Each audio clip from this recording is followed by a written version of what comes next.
উত্তরায় বিমান দুর্ঘটনায় স্কুলের কোমলমতি ছাত্রদের মৃত্যুতে প্রধান দল বিএনপি এবং জামাতের নেতাকর্মীরা হাইকমান্ডরা যেভাবে গিয়েছে, আমার কাছে মনে হচ্ছে স্কুল এটা দখল করতে গিয়েছে।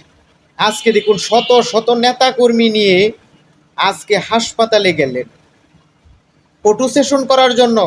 রাজনৈতিক দল আপনারা বৃহৎ, আপনারা জাতির বিবেক, এই যে অসুস্থ মানুষদেরকে আপনারা গিয়ে এভাবে ফটো সেশন করে আসলেন, বিশেষ করে জামাতের আমির এবং বিএনপির মহাসচিব মির্জা ফখরুল ইসলাম আলমগীর সহ রুহুল কবির রিজভিরা যেভাবে দলীয় নেতাকর্মীদেরকে নিয়ে এখানে, আমি বলবো এটাকে মিছিল আকারে একটা জনসভার মতো করে গিয়েছেন।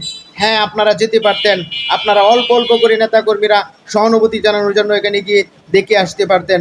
সব বিষয়ে রাজনীতি করবেন না। আপনারা বৃহৎ রাজনৈতিক দলের নেতৃত্ব দান করেন, আপনারা দেশের বিবেক, দেশ আপনারা পরিচালনা করেন। আপনাদের কাছ থেকে জাতি এমনটা প্রত্যাশা করে না। এই ফটো সেশনের রাজনীতি থেকে বেরিয়ে আসুন সকল রাজনৈতিক দলকে।